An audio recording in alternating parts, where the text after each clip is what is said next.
And this segment was brought to you by DraftKings Sportsbook, America's top-rated sportsbooking app. Not only is it safe, but it is secure and Deke. You know our favorite part. Reliability. Reliable. Yes, you can never go wrong with reliability, Deke. And for all the first-time users out there, DraftKings has something special going on. It's a promo code. What is the name of that promo? You know the name of the promo code? I think I do. I think it starts with an M, ends with an S. Moats. You know what? That's why you Deke, baby. Yes. So the promo code is Moats. So if you use promo code Moats, you will receive up to $1,000 in deposit bonus money. That sound good to you? Sounds beautiful. That sounds great to me. So what are you waiting on? Download the app, use the promo code, and let's have an opportunity to make some money. All right, now this one is from Avery465. Do you think the injuries, talking about to Steven Nelson, Joe Hayden, Robert Spillane, Bud Dupree, obviously Pouncey dealing with COVID, says, etc. Do you think the injuries are starting to take a toll on the team? Are starting to take a toll on the team, on the game, or were there bigger issues that led to the loss? I think we already kind of addressed some of the other issues, but without a doubt, I personally felt the injuries overwhelmed them defensively and more so in the secondary. Them not used. Obviously, Steven Nelson didn't play. Justin Lane, I thought, did a really good job. He stood up. You didn't hear his name. That's why he did good. I was really impressed though, watching him. Like he was really good and encouraged. I like his length. That's the thing. That's why I feel like he's really good to be an outside corner. Whereas with Sutton, he's a little bit small, and we saw him struggle just a little bit. He was in the right place, but you could see the lack of length that cost him on the throw to Logan Almost Thomas. A touchdown, yeah. That he could have picked, and then you saw the one hand catch by Cam Sims. And the other part. Dude, where did he come from? Dude, but it's a game of matchups, right? And we saw that they liked that matchup, so wherever they were at, they highlighted it, man. The two guys we were talking about, McLaurin and Gibson. Gibson gets hurt. It was all McKissick, Sims. They shut down McLaurin. McLaurin, I think, like one catch for 12 yards, two catch for 12 yards. Logan Thomas, though, he was the one. He broke her back. And J.D. McKissick. Yeah. And then Sims, crazy, it was those three out of the two we talked about, they were barely used. Absolutely, man. But I will say this, and that's another reason why I'm not as hard on the defense today, because if you're going to get beat by a team, they better have somebody else step up. You cannot get beat by the guys that you know on tape we're game planning for. If we would have been talking about this game and said Antonio Gibson and Terry McLaurin ran wild on us, I'll be up here losing my mind. I'm like, no, you cannot have those two guys beat you. That'll be like when you play us and you knew, okay, AB was right here, elbows right here. You better do whatever you can to take those guys out and make Juju, make Marcus Wheaton have the 200-yard game. Make somebody else have to do that. So they did that yesterday. Logan Thomas, cool. You had a great game.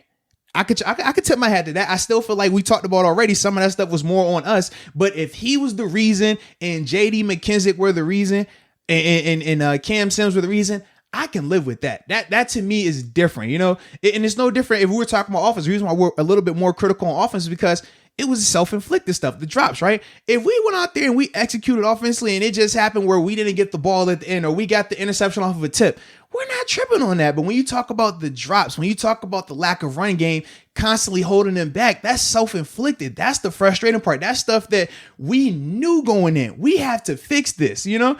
Or looking at Chase Young. If Chase Young would have been out here from start to finish 3-4 sacks, it's like, no. You know that guy. That guy, I don't care what Montez Sweat does. Montez Sweat. Now, we know he was going to be good, but we said, Chase Young, you better make sure he's not having these type of impacts. So it's certain things that they did do well. But you could just see, though, man, at this level, you have to operate every single time. Yeah, I agree. When you're missing your two starters at cornerback, I actually thought Spillane, now you could tell me if I'm wrong or not, you know, he goes down, all of a sudden McKissick gets all these yards and these catches and stuff, and Thomas too. So I don't know how much that has to do with Spillane being out, because it didn't seem like that was a problem in the first half when he was in there. It was a mix. It wasn't just that. I think it was also, from my perspective, and I'll see it a lot clearer once the All-22 comes out, but rewatching it, it just looked to me that once Joe started, like I said, Joe was down. Once Cam, I think it was the second one, the second big catch, the one that should have been an interception or whatever, it looked like from then on, they didn't look as comfortable playing some of the man-to-man stuff. I don't know if they didn't like the matchups across the board, but they were obviously thinner, especially once Joe went out, because now you're down, you're starting two corners. So now that's a lot different. Now you're going to have guys playing in different spots. I do think that played into it as well. Obviously, like I said, once we get the All-22 and we're able to see the full picture, we'll be able to know a lot more. But to me, that was one of the things that I just initially had like a feeling when I'm watching. I'm just like, they don't look like they want to challenge these guys in man-to-man like we're accustomed to seeing. But when you lose that many guys, I mean, that's the difference. We go from having that top tier talent that we talked about to now it's a little more balanced out when you talk about the corners that we had minus Joe and Steven versus those wide receivers. It's not that landslide. It's not that clear-cut advantage anymore. And I think that played a role in that, honestly, man. Okay, got you. Yeah, I'd be interested in that just because we know we talk about Spillane. He's really decisive. He's quick to his spots and stuff. I just thought maybe that could have played a role in Thomas and McKissick going off like that because usually the linebacker role is, the tight ends and the running backs and stuff. Absolutely, so man. I'll be interested to hear what you got to say whenever you look at the tape, though. Absolutely, man. Trust me, I cannot wait.